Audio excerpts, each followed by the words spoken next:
আপনি কোন পদ্ধতিতে করবেন, রাসূলের পদ্ধতিতে না বাইজিদ খান না ভাই, বাজিদ খান নেই, বলেন বাইজিদ খানের পদ্ধতিতে, বিড়িখোর বাইজিদ বাইজিদ খান খানের পদ্ধতিতে, হ্যাঁ, বিড়িখোর বাইজিদ বিড়িখোরের খান। পদ্ধতিতে। দেখেন কোরআনে কারীমের মধ্যে আল্লাহ তাআলা রাসূলুল্লাহ সাল্লাল্লাহু আলাইহি ওয়াসাল্লামকে আনুগত্য করা, রাসূলুল্লাহ সাল্লাল্লাহু আলাইহি ওয়াসাল্লামকে অনুসরণ করা 20টার উপর আয়াত আছে যে আল্লাহ তাআলা রাসূলুল্লাহ সাল্লাল্লাহু আলাইহি ওয়াসাল্লামকে বলছেন আতিউল্লাহ ওয়া আতিউর রাসূল। ইমানদারকে আল্লাহ তাআলা এইভাবে সম্বোধন করে বলছেন ইয়া আইয়ুহাল্লাযিনা আমানু আতিউল্লাহ ওয়া আতিউর রাসূল ওয়া লা তুতিউ আমালাকুম। আল্লাহ তাআলা এইভাবে ইমানদারকে ডেকে বলছেন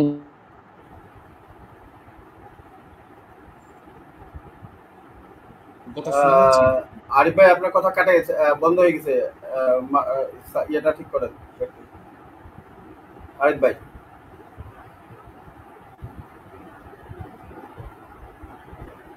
আরিফ ভাই শুনতে পাচ্ছেন?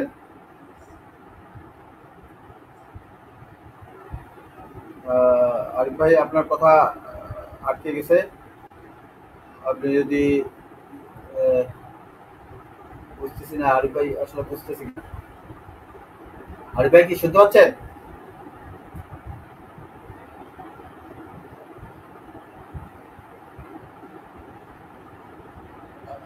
মনে হয় ভাই এর মনে হয় সমস্যা কোনো ইয়াতে। আচ্ছা, যেটা আরিফ ভাই নেটের সমস্যা হয়তো।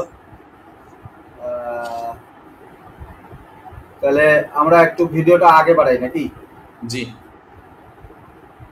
এর মধ্যে আরিফ ভাই আসুন। হাদিস বিশ্বাস করেন না অনেকে, ওটা বাদ দেন। হাদিস যারা বিশ্বাস করেন না তাদের বিশ্বাসের দরকার নাই। হ্যাঁ, কিন্তু আল্লাহ তাআলা কোরআনে বলেছেন, আচ্ছা পোজ দেন, পোজ দেন। হ্যাঁ হুজুর, এই ব্যাপারটাতে আপনি যদি কিছু বলতেন, যে এই যে বক্তব্যটা দিল যে হাদিস বিশ্বাস করার দরকার নাই, যারা বিশ্বাস করে না তাদের হাদিস বিশ্বাস করার দরকার নেই, এই জায়গাটা থেকে একটু বলবেন যে যে ব্যক্তি হাদিস বিশ্বাস করার দরকার নাই বলে সেই ব্যক্তি তাওহীদের উপরে, হ্যাঁ তাওহীদের উপরে রাষ্ট্র পরিচালনার জন্য কিভাবে রাষ্ট্র পরিচালনা, আল্লাহ তাআলা কোরআনে বলেছেন যে মানে তাওহীদ যে সে প্রতিষ্ঠা করবে, সে যে তাওহীদ প্রতিষ্ঠা করে রাষ্ট্র পরিচালনা করতে চাচ্ছে, এটা এই হাদিস বাদ দিয়ে কি করে কি বলে রাষ্ট্রের সংবিধান, রাষ্ট্রের যে সংবিধান কোরআন, সেই কোরআনটাকে বাস্তবায়ন করবে কি করে? কোরআনের আইন মানাটাও তো একটা তাওহীদের একটা অংশ, তাই না হুজুর? ওদের আনমিউট করেন, ওদের শুনতে পাচ্ছেন? জি জি, আমি মিউট করে কথা বলতেছিলাম। আচ্ছা যাই হোক, আমি এখানে আসলে মূলত কি বলছে আপনি এটা একটু আপনি আবার দেখান না, দাঁড়ান মানে বলতেছে শুনি, দাঁড়ান। আচ্ছা, তো হাদিস বিশ্বাস করেন না অনেকে, ওটা বাদ দেন। হাদিস যারা বিশ্বাস করেন না তাদের বিশ্বাসের দরকার নাই। হ্যাঁ, কিন্তু আল্লাহ তাআলা কোরআনে বলেছেন, এখানে সে হাদিস বিগত এখানে এটা বলে না, এখানে বলছে আসলে কি রাজাত ভাই, আমার সম্বন্ধে আমি যে বুঝছি কিনা, যদি ভুল হয় তাহলে আপনি বলে দিয়ে। এখানে বলছে যে যারা হাদিস বিশ্বাস করে না তাদের কথা বাদ দেন, মানে তাদের সাবজেক্ট আনতে চাচ্ছে না, বিষয়টা কি এরকম? না না, তারাও তো তাদেরকেও তো সে অন্তর্ভুক্ত করতেছে তার মানে রাষ্ট্র পরিচালনায়, যে তারা সে যে একটা ইয়ে করবে, মানে রাষ্ট্র পরিচালনা যে করবে, রাষ্ট্র পরিচালনা করতে গেলে মুমিন দরকার না, মুসলিম দরকার না, মুসলিম ছাড়া সে, হ্যাঁ তো তাদেরকে তো সে বিধান মানাইতে হবে, তাদেরকেও তো বিধান মানাইতে হবে। যারা হাদিস অস্বীকারী তাদের কাছে তার কোনো সে নাই, বাকি এটা তাদের কোনো মাথা ব্যথা নাই, না তার কোনো মাথা ব্যথাও নাই ওই জায়গায়।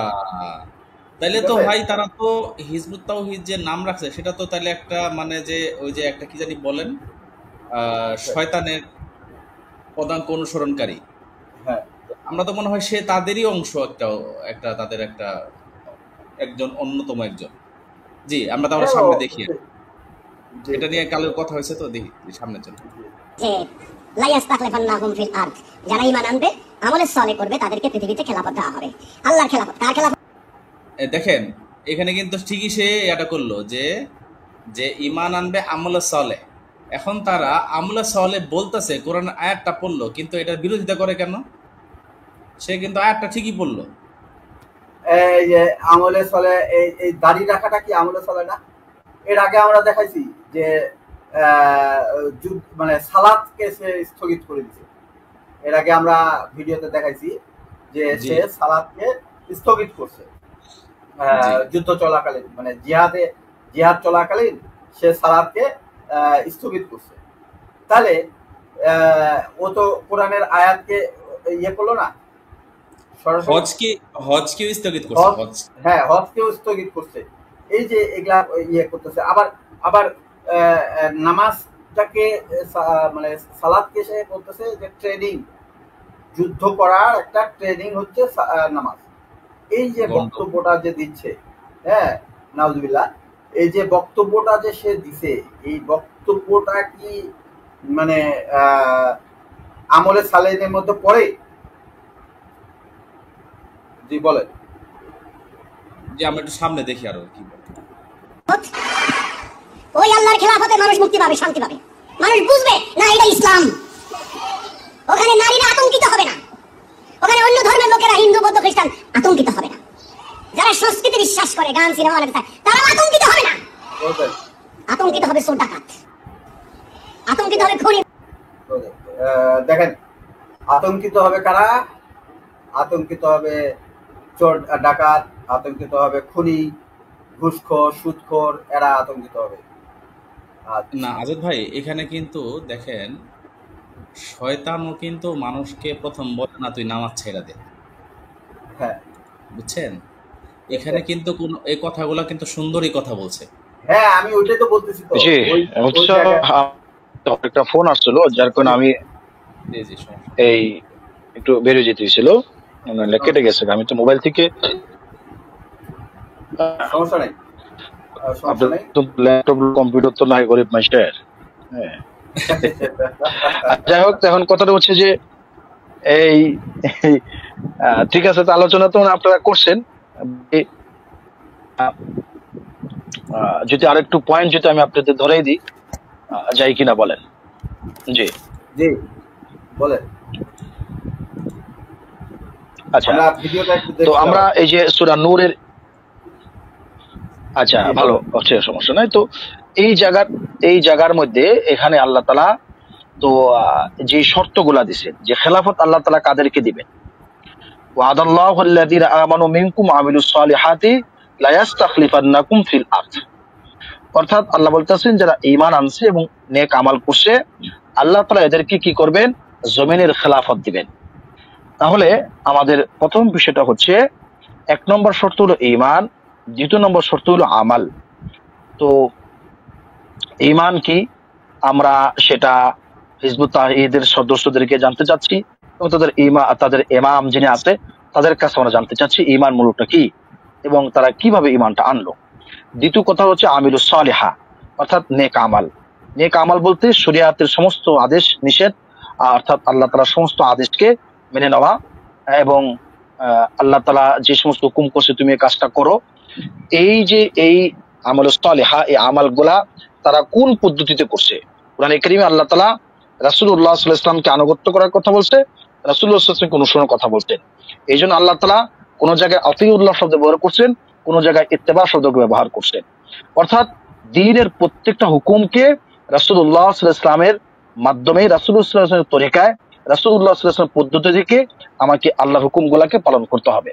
আমার এই জায়গায় প্রশ্ন হলো, এই যে হিজবুত তাওহীদের সদস্যরা রাসূলের কোন আদর্শ অনুযায়ী তারা আমল করছে, দ্বীনের কোন হুকুমটাকে রাসূলের আদর্শ, রাসূলের পদ্ধতি, সুন্নাহ অনুযায়ী করছে, আমরা তাদের কাছে জানতে চাবো।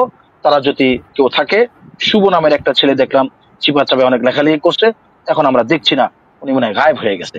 এরকম যদি কোনো ব্যক্তি থেকে থাকেন, তাহলে আমাদেরকে সে বলবেন যে তারা এই পদ্ধতিতে এই আল্লাহর হুকুমগুলা পালন করতেছে। এরপর আল্লাহ তাআলা বলতেছেন যে যদি এই দুই জিনিস পরিপূর্ণ পাওয়া যায় কোন মানুষের মধ্যে, তো আল্লাহ তাআলা তখন তাদেরকে কি করবেন, খেলাফত অর্থাৎ দুনিয়ার শাসন শাসন করার দায়িত্ব বা শাসন করার দান করবেন। দ্বিতীয় কথাটা হচ্ছে আয়াতের পরের অংশে বলেন যে কামাস্তাখলাফাল্লাযীনা মিন ক্বাবলিহিম, অর্থাৎ আল্লাহ তাআলা বলেন যে যেমন তিনি শাসনকর্তা দান করেছিলেন,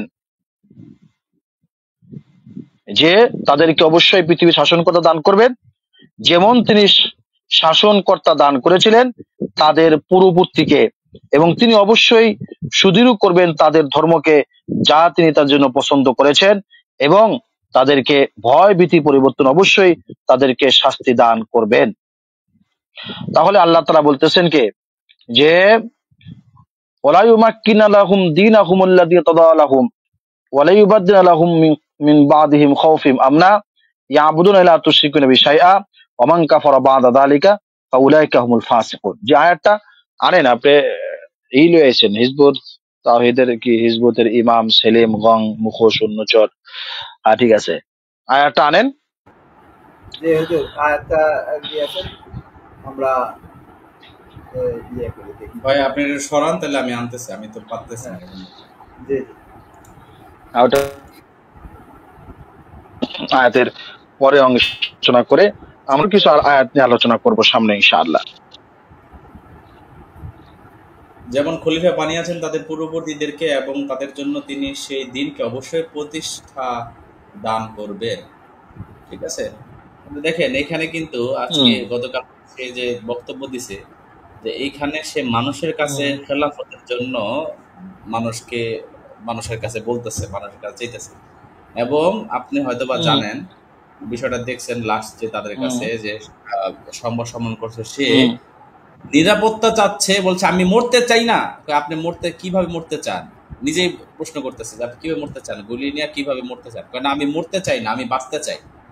সে বাঁচতে চায়, সেটা আবদার করতেছে জনগণের কাছে। আবার সে খেলাফত প্রতিষ্ঠা করবে, আবার সে হলো একজন ইমাম।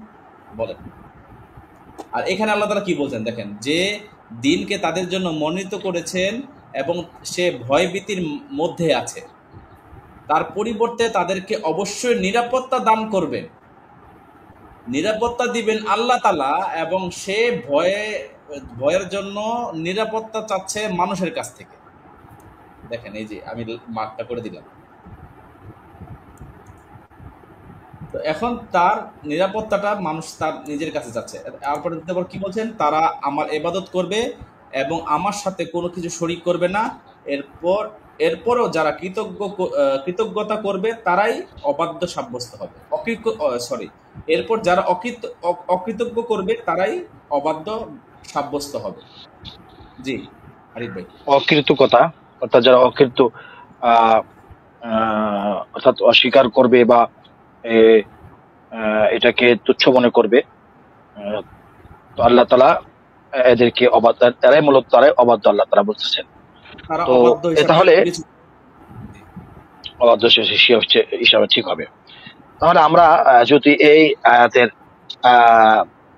পুরা বিস্তারিত যদি আমরা দেখে থাকি, তাহলে মূলত রাসূলুল্লাহ সাল্লাল্লাহু আলাইহি সাল্লামকে আল্লাহ তাআলা যে তিনটা বিষয়ে যে ওয়াদা দিয়েছিলেন, এর ভিতরে এক নম্বর হলো যে উম্মতকে পৃথিবীর খলিফা শাসন করতে হবে। 2, আল্লাহর মনোনীত ধর্ম ইসলামকে কবুল করা হবে। 3, মুসলমানদেরকে শক্তি ও সৌন্দর্য এবং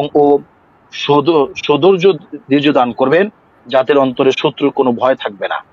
আল্লাহ তাআলা এরকম ওয়াদা পূর্ণ করেছেন, যেটা রাসূলুল্লাহ সাল্লাল্লাহু আলাইহি ওয়াসাল্লামের মাধ্যমে আমরা দেখেছি। যে রাসূলুল্লাহ সাল্লাল্লাহু আলাইহি ওয়াসাল্লামের ওয়াফাতের পর হযরত সাহাবায়ে কেরামের মাধ্যমে যে খেলাফত কায়েম হয়েছেন, পরবর্তীতে যে খেলাফতটা কায়েম হয়েছেন, তো সেখানেও আমরা দেখছি যে এই খেলাফতটা রাসূলুল্লাহ সাল্লাল্লাহু আলাইহি ওয়াসাল্লামের পদ্ধতি অনুযায়ী হয়েছে। রাসূলুল্লাহ সাল্লাল্লাহু আলাইহি ওয়াসাল্লাম যেভাবে করছেন সেভাবেই তারা করছেন। আমরা এটা সাহাবায়ে কেরামের জীবনী যদি পড়ি, আমরা সেখানে সুস্পষ্ট দেখতে পারি। তো তারা যে খালি খেলাফত করতেছে, তো তারা খেলাফতটা কায়েম করবে কিভাবে? না তাদের ঈমান আছে, না তাদের কোনো আমল আছে, এই দুটোটার কিছুই তো নাই। তারা কিসের খেলাফতটা কায়েম করবে? তাহলে আমরা বুঝতে পারি যে মূলত তারা এক ধরনের মানুষকে ধোঁকা দিচ্ছে, এক ধরনের মানুষকে ভুল এক ধরনের তথ্য দিয়ে তারা এই ইসলামটাকে বিকৃতি করছে, ক্ষমতা যেটা আমরা দেখছি। বিকৃতি মানে কি, তারা ক্ষমতায় যাওয়ার ক্ষমতা, মানে গদিতে বসার তাদের ধান্দা, গদিতে বসে ইসলাম প্রতিষ্ঠা করে ফেলাবে, ইসলাম কায়েম করবে। মানে একটা ভণ্ডামি ছাড়া, এগুলো ভণ্ডামি ছাড়া আর কি হতে পারে? হ্যাঁ, হ্যালো, বলেন। জি, তাহলে ভিডিওটাকে আর একটু দিবেন, আমরা একটু শুনি আর একটু দেখি কি বলে, তারপরে আমরা আলোচনা আরো করব। জি। আতঙ্কিত হবে সুদখোর মহাজন, আতঙ্কিত হবে তারা।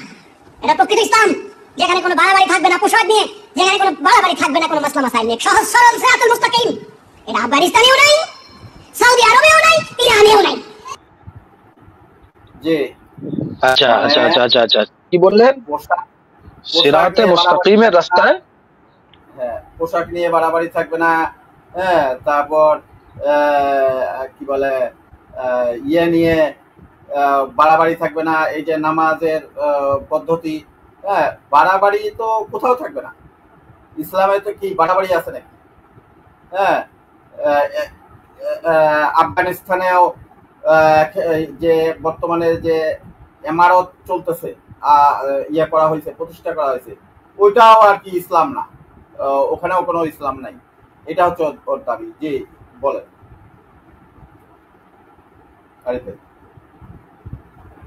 এখানে তাহলে সেই যে সংখ্যাটা দিল যে খেলাফত কায়েম হলে, খেলাফতের তো কিছু অর্বিতে নাই, আমরা তো সেটা আপনাদেরকে বললাম। তারপরে কি বললো যে খেলাফত কায়েম হলে কি হবে, সিরাতে মুস্তাকিমের পথ অবলম্বন করবেন, তাই না গো? জি জি, অর্থাৎ উনি বলতে চাচ্ছে, আরেকবার হ্যাঁ জি, আর একটু শোনান, আমি একটু শুনি। জি, একজন দেখলাম বাংলাদেশের মাসাইল নিয়ে সহজ সরল সিরাতুল মুস্তাকিম। এটা আফগানিস্তানেও নাই, সৌদি আরবেও নাই, ইরানেও নাই। একজন দেখলাম বাংলাদেশের একটা বড় ধর্মীয় সংগঠন, ওনার আমির মুহতারাম আমির সাহেবকে প্রশ্ন করেছেন, আপনার কোন মডেল? বলছে আমরা তুরস্কের এরদোগানের মডেল। যারা সংস্কৃতি বিশ্বাস করে, গান সিনেমা তারা আতঙ্কিত হবে না, আতঙ্কিত হবে চোর ডাকাত, আতঙ্কিত হবে খুনি মার্ডার, আতঙ্কিত হবে আচ্ছা, বাবা একটু বন্ধ রাখেন, একটু করেন, মিউট করেন। আচ্ছা, প্রথম বক্তব্যটা কি ছিল যে সরল পথে কি করবেন নাকি? জি, হ্যাঁ জি, এটা কি খেলাফতের প্রথম হুকুম? না, সরল পথে থাকবে।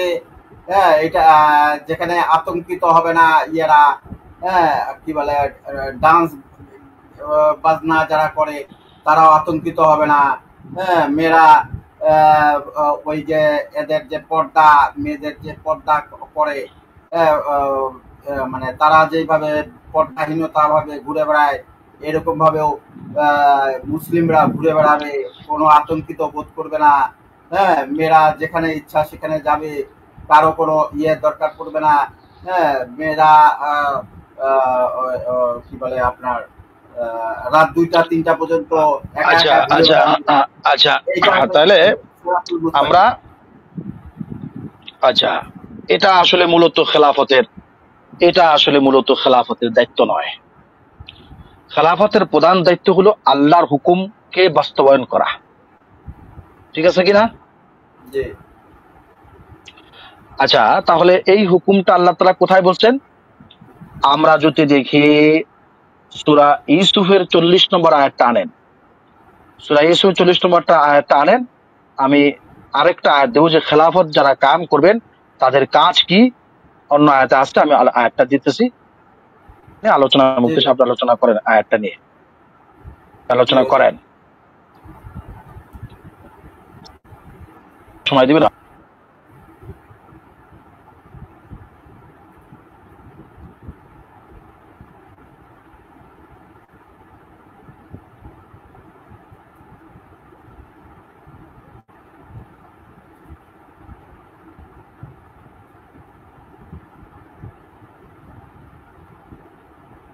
আমি একটু ব্যস্ত আছি, আপনি একটু আলোচনা করেন আরিফ ভাই।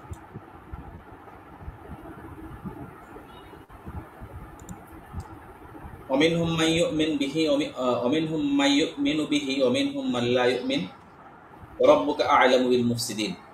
তাদের মধ্যে কতক তো এমন যারা এর অর্থাৎ কোরআনের প্রতি ঈমান আনবে এবং কতক এমন যারা এর প্রতি ঈমান আনবে না। তোমার প্রতিপালক অশান্তি বিস্তারকারীদের ভালো করেই জানেন।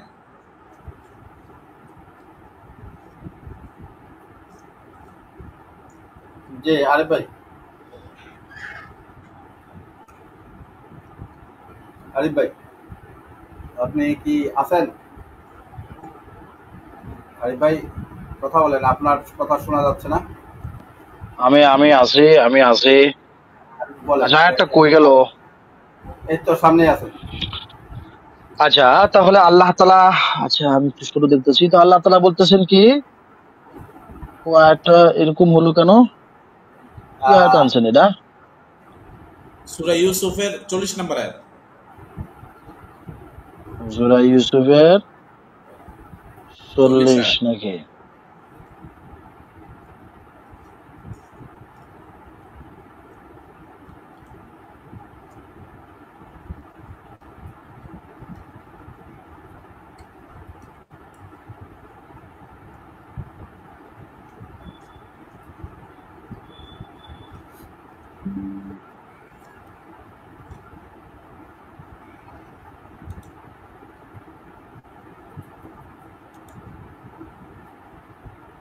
ইনিল হুকমু ইল্লা লিল্লাহ। এটা কি 40?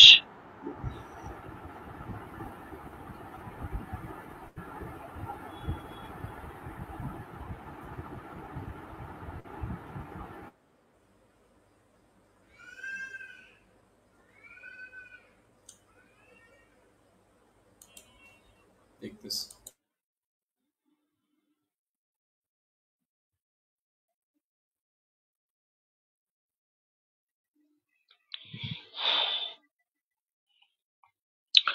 আচ্ছা, এই আয়াতটা আনেন। পাশাপাশি দাঁড়ান, আমি আরেকটা আয়াত দিচ্ছি, এই আয়াতটা আনেন।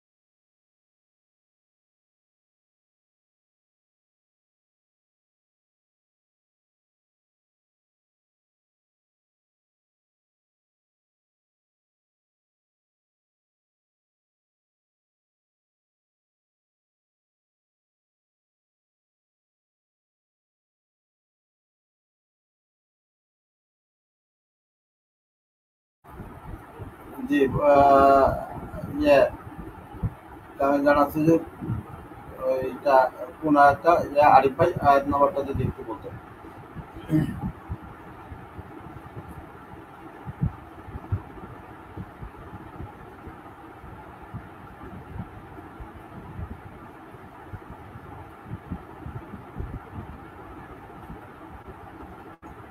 জি আরিফ ভাই, তামিদ ভাই।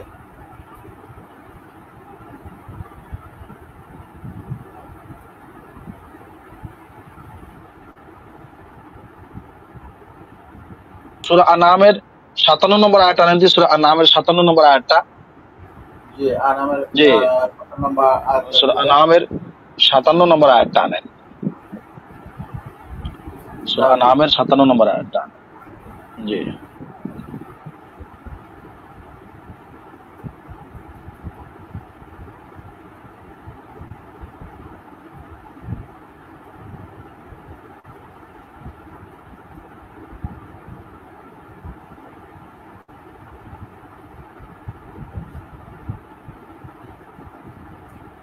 আর আমাদের 57 নাম্বার আয়াতটা একটু নিয়ে আসেন, আমরা একটু দেখি। জি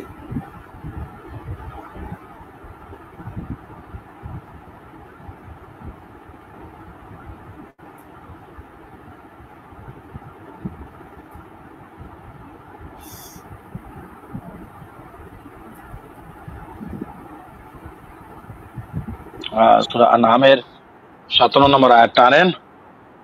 হ্যাঁ আনতেছি। হ্যাঁ আসছে তো, এখানে আসছে তো, দেখা যায়। আচ্ছা ঠিক আছে, তো আল্লাহ এরপরে এই আয়াতের মধ্যে বলতেছেন যে কুল ইন্নী আলা বাইয়িনাতিন মির রাব্বি ওয়া কাযযাবতুম বিহি মা ইনদি মা তাস্তাজিলুনা বিহি ইনিল হুকমু ইল্লা লিল্লাহ ইয়াকুসুল হক ওয়া হুয়া খায়রুল ফাসিলিন। অর্থাৎ আল্লাহ তাআলা বলেন, বরং আমি আমার প্রতিপালকের পক্ষ থেকে এক সুস্পষ্ট প্রমাণের উপর প্রতিষ্ঠিত আছি, অথচ তোমরা তা প্রত্যাখ্যান করছো। তোমরা যা তাড়াতাড়ি চাচ্ছ তা আমার কাছে নেই, হুকুম আল্লাহ ছাড়া আর কারো চলে না। তাহলে ইনিল হুকমু ইল্লা লিল্লাহ, প্রথম একজন খেলাফত কায়েম করার ব্যক্তির প্রথম কাজ হলো কি? আল্লাহর হুকুমকে কায়েম করা। আর সে ভণ্ড কি বলছে? ভণ্ড বলতেছে যে কি সরল পথ, নাকি সরল পথে চলবে, আর এখন গান বাজনা হবে, যেটা মন সেটা হবে, মানে এটা হলো সরল পথ, নাকি আজাদ ভাই? জি জি ওইটাই আর কি, মানে এখানে মুসলিম হয়ে যারা গান বাজনা করে তারাও মনে করেন যে নিরাপদে চলবে, তাদের জন্য ইসলামী কোনো বিধান থাকবে না, হ্যাঁ, পর্দা নাই, পর্দা থাকবে না, কোনো কিছু না। হ্যাঁ, এটা হচ্ছে তাদের কাছে সরল পথ। হ্যাঁ, এটাই হচ্ছে তাদের কাছে ইসলাম, এটাই হচ্ছে ইয়ে, হ্যাঁ, মানে কত ভয়ঙ্কর ইয়ে, মানে বক্তব্য, যে ইসলাম নিয়ে কি পরিমাণ ভয়ঙ্কর একটা মতাদর্শ, পূর্ণি মতাদর্শ। সরি, এটাই আসলে আমরা তুলে ধরতে চাচ্ছিলাম, এই জিনিসগুলোই আসলে আমরা দেখাতে চাচ্ছিলাম যে তাদের যে মতাদর্শ, এটা ইসলামের কোনো মতাদর্শ নয়, এটা হচ্ছে পূর্ণি মতাদর্শ। আসলে এটাই আমরা সবসময় ইয়েদেরকে মানুষকে বোঝানোর চেষ্টা করতেছি, দর্শকদেরকে বোঝানোর চেষ্টা করতেছি। জি, তো এখানে তো মূল বিষয়টা হচ্ছে যে খেলাফত কায়েম হলে তো প্রথমত আল্লাহর হুকুম কায়েম হবে, ইনিল হুকমু ইল্লা লিল্লাহ, অর্থাৎ আল্লাহর হুকুমেই সর্বোচ্চ হুকুম, তো আল্লাহর হুকুম কায়েম করবে, এটা হলো প্রথম কথা। দ্বিতীয় কথা হলো সূরা নাহালের মধ্যে আল্লাহ তাআলা বলছেন ইন্নাল্লাহ ইয়া'মুরু বিল আদলি ওয়াল ইহসান, অর্থাৎ আদলে ইহসান, অর্থাৎ ইনসাফ কায়েম করবে। কথা বলছেন কিনা? এটা হলো দ্বিতীয় নম্বর, ইন্নাল্লাহ ইয়া'মুরু বিল আদলি ওয়াল ইহসান, অর্থাৎ ইনসাফ কায়েম করবে।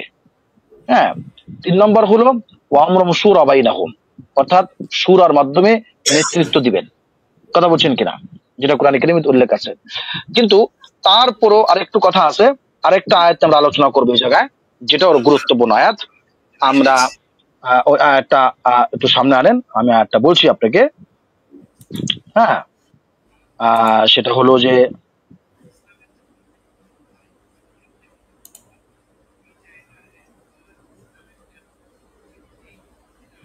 সহজের 41 নম্বর আয়াতটা আনেন। জি, কি বললেন বুঝিনি। কত 41? সূরা হজের 41, হজের 41। হজ।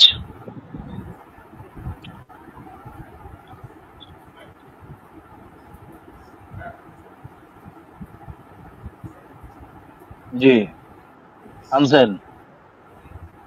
জি না দাঁড়ান, ঠিক আছে। এই যে হজের 41 নম্বর আয়াতটা একটু আনেন। জি 41 নম্বর আয়াত। আল্লাযীনা ইন মাক্কানাহুম, পড়েন।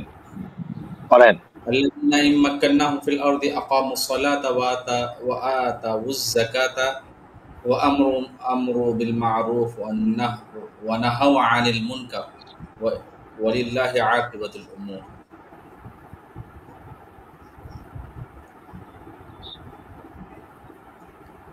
অনুবাদটা একটু করে দিয়ে।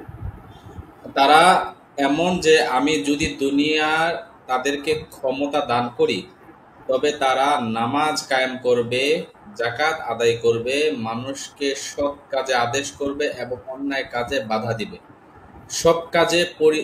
সব কাজে পরিণতি আল্লাহরই হাতে। জি আরিফ ভাই।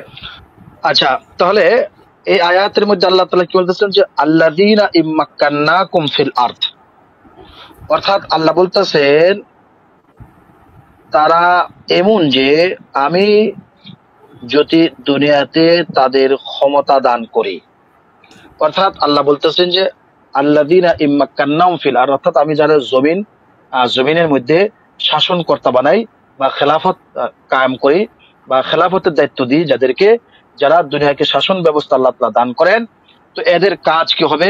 আল্লাহ বলতেছেন প্রথম হলো আকামুস সালাহ। প্রথম কি? আকামুস সালাহ। আচ্ছা, এই বন্ডের আকামুস সালাহ এই কথা না বলে সে কি বলছে?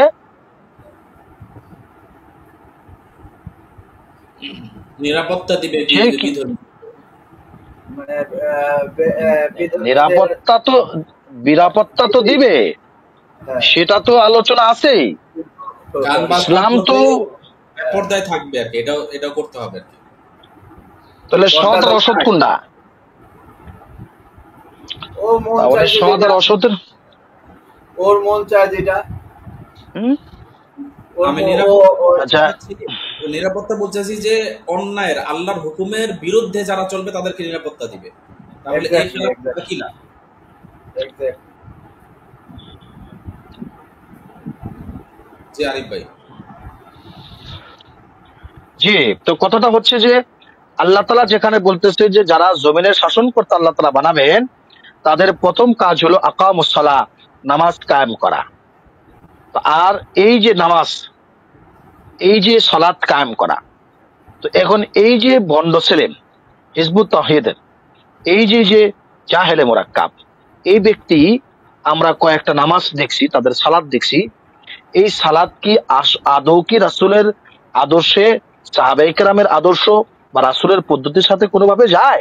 আপনি একটু বলেন। আপনি যদি পারেন একটু একটা সালাতের ভিডিওটা এখানে দেন, তারা সালাতটা দেখুক যে তার সালাতের পরিস্থিতিটা কি। এই এটা যে তো পিকচার দিলেন, ভিডিও নাই। ভিডিও নাই, আপাতত ভিডিও নাই, কিন্তু এইটাই দেখেন, হ্যাঁ, যে এই যে দেখেন, হ্যাঁ, মানে তারা যে এই যে হাতটা বাঁধছে, এই যে হাতটা দেখতে পাচ্ছেন, এই যে হ্যাঁ, এই যে হাতটা বাঁধছে, এই হাত বাঁধার এই যে মুষ্টিবদ্ধ করছে, হ্যাঁ, এই যে মুষ্টিবদ্ধ করছে, এইটার ইয়েটা কি, মাহাত্ম্যটা কি? এটার মাহাত্ম্যটা হচ্ছে অস্ত্র ধরার, মানে যেইভাবে অস্ত্র ধরে মানুষ, হ্যাঁ, সেইভাবে কঠোর ভাবে অস্ত্র ধরার, মানে দৃঢ় প্রতিজ্ঞ, চিপে ধরো, এটা হচ্ছে এর আগে না আসাদ ভাই, আপনি না এর আগে একটা ভিডিও দেখাইলেন, আমরা তো বক্তব্য শুনছি যে সে বলল যে সালাত মানে জিহাদের ট্রেনিং। জি বলেন, জি বলেন। এইটা হচ্ছে, এগুলা হচ্ছে তার এই যে এই সালাদটা যে তারা করতেছে, এটা কিন্তু হচ্ছে ইয়ে না, মানে এবাদত না, এবাদতের কোনো অংশ না। এই এবাদতের, এই সালাতের এবাদতের অংশ নয় বলে আপনার মনে করেন যে ওরা বলতে চায় যে এটা হচ্ছে জিহাদের একটা ট্রেনিং। অর্থাৎ কি ট্রেনিং? এটা ট্রেনিংটা হচ্ছে যে এই যে এই সালাত যারা যে এরা যে যাদের নিয়ন্ত্রণে পড়তেছে, যে ইমামের নিয়ন্ত্রণে পড়তেছে, হ্যাঁ, তার আদেশ পালন করা। অর্থাৎ কিভাবে আদেশ পালন করা? যুদ্ধের সময় যে কমান্ডার বলবে এক গুলি চালাও, তখন এরা দ্রুত করে গুলি চালাবে। তার মানে যতক্ষণ পর্যন্ত আচ্ছা আজাদ ভাই, আপনার এই কথা আমি আপনাকে একটা প্রশ্ন করি। সারা দুনিয়ার মধ্যে যত ধরনের, যত দেশে যারা যোদ্ধা, বা যারা যুদ্ধ করার জন্য তাদেরকে তৈরি করা হয়, সেনাবাহিনী বলবেন বা আরো যদি কোনো কোনো সরকারি কর্মকর্তা যদি বলেন বা প্রশাসনিক কোনো একটা বিভাগ বলেন, কোন বিভাগে কোন যোদ্ধাদের এইভাবে ট্রেনিং দিচ্ছে নামাজের সিস্টেমে? কোনো জায়গায় হ্যাঁ, ট্রেনিং নাই। তাহলে বোঝা গেল যুদ্ধের যুদ্ধের ট্রেনিং কি নামাজ নাকি অস্ত্র নিয়ে? হ্যাঁ, কি বলে এখন মনে করেন যে এদেরকে যদি এখন একটা ফাইটার বিমান দিয়ে দেওয়া হয়, এরা এই বিমান কেমনে চালাবে? আচ্ছা ওটা বাদ দেন, ফাইটার বিমান বাদ দেন, সাধারণ একটা হুম যদি মেশিন গান ধরিও AK-44 যদি তাদেরকে দেওয়া হয়, ওইটা নিয়ে তো নাড়াচাড়া করতে করতে দেখা যাবে কোনো ভুলবশত একটা দেখা গেল ট্রিগার টিপে দিল, নিজের টুপির মধ্যে চালাই দিচ্ছে। নিজের নিজের গুলি নিজের জায়গাটায় ঢুকে গেল গা।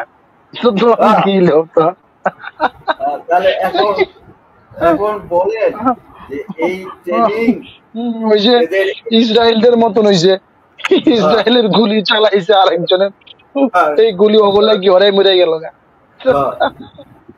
তাহলে এই ট্রেনিং কেমনে কি আমি তো বুঝলাম না, এই ট্রেনিং এ মাহাত্ম্যটা কি? আচ্ছা ও দেখেন, ও খেলাফত কায়েম করব, খেলাফতের প্রধান হুকুম কি? আল্লাহর হুকুম কায়েম করা। তো আল্লাহর হুকুমের মধ্যে একটা হুকুম হলো সালাত, ঠিক আছে কিনা? তো এই সালাতটারও বিকৃতি করে দিয়েছে। কে খেলাফতের কথা বলে আমাকে একটু বলেন, হ্যাঁ আমাকে একটু বুঝান আপনি। হ্যাঁ না না, আবার আরেকটা জিনিস দেখেন না, তারা বলতেছে যে সালাত হচ্ছে যুদ্ধের ট্রেনিং। আচ্ছা, খেলাফত প্রতিষ্ঠা করবে, তাহলে খেলাফত তো প্রতিষ্ঠা হয়ে গেল, এখন খেলাফত প্রতিষ্ঠা হয়ে গেল, যুদ্ধ করেই তো খেলাফত প্রতিষ্ঠা করবো নাকি? আচ্ছা, তাহলে যুদ্ধ করে যদি খেলাফত প্রতিষ্ঠা করার পরে তাহলে তো সালাতের দরকার নেই, কারণ খেলাফত তো প্রতিষ্ঠা হয়ে গেছে ওর কথা অনুযায়ী, ওদের দাবি অনুযায়ী। হ্যাঁ, ওর যুক্তি ওর ব্যাখ্যা এটাই বলছে, ঠিক আছে, যে যুদ্ধ করে খেলাফত কায়েম করলো, এখন আর নামাজ কালাম নাই, নামাজের দরকার নেই, হজের দরকার নেই, না তখন হজ আছে, তখন হজ করবে, আর তার আগে হজের দরকার নেই। খেলাফত প্রতিষ্ঠা হয়েছে, নামাজ বাদ, নামাজ শেষ, নামাজের আর দরকার নেই। এটা কি কোরআনের আদেশ? এটা কি আল্লাহ তাআলার আদেশ, রাসূল সাল্লাল্লাহু আলাইহি ওয়াসাল্লামের আদর্শ? কোরআনের আদেশ কি? কোরআনের আদেশ আল্লাহ বলতেছে কি, আল্লাযীনা ইম্মাক্কানুহুম ফিল আরদি আকামুস সালাওয়াত ওয়া আতুয যাকাত ওয়া আমরুহুম বিল মারুফ ওয়া নাহা আনিল মুনকার, নাকি? এরা তো যাকাতও আল্লাহ তাআলা বলতেছেন যে আরেকটু বলি, এরা তো যাকাতও দেয় না, এরা যাকাতের টাকা হিজবুত তৌহিদের যে ফান্ড আছে, হ্যাঁ, এই হিজবুত তৌহিদের ফান্ডের মধ্যে এরা যাকাতের টাকা ইয়ে করবে, ঠিক আছে? এরা হিজবুত আচ্ছা আচ্ছা, এখানে কিন্তু আজাদ ভাই আমার আরেকটা প্রশ্ন আপনার কাছে আছে। যেমন ধরেন এখন তো মনে করেন যে খেলাফত কায়েম হলো না, এখন তো মনে করেন ইসলামিক শাসন ব্যবস্থাটা নাই, ঠিক আছে কিনা? তো শাসন ব্যবস্থা না থাকলে তো সেই জায়গার মধ্যে কি মানুষ সালাতও পড়বে না, জাকাতও দিবে না, না সৎ কাজ আদেশ করবে, অসৎ কাজ নিষিদ্ধ করবে না? না, এখন সালাত করবে, এখন সালাত আদায় করবে, হ্যাঁ, এখন সালাত আদায় করবে। সালাত আদায় করবে কি? সালাত কিন্তু আদায় করবে যুদ্ধ ট্রেনিং এর জন্য, জিহাদ কেতালের জন্য। আল্লাহর হুকুম যে করছে এটার জন্য না, না না, ওটা হচ্ছে যে জিহাদের ট্রেনিং এর জন্য তারা এখন সালাত আদায় করবে। সালাত আদায় করে আপনার হচ্ছে কি বলে ইয়ে করবে, কারণ তাদের বক্তব্য হচ্ছে যে সালাত হচ্ছে রাষ্ট্রীয় বিধান, হ্যাঁ, সালাত হচ্ছে রাষ্ট্রীয় বিধান, জাকাত হচ্ছে রাষ্ট্রীয় বিধান, হ্যাঁ, এগুলা হচ্ছে রাষ্ট্রীয় বিধান। জাকাত কাকে দিবে? কোন জায়গায় কোন আয়াতে আছে রাষ্ট্রীয় বিধান?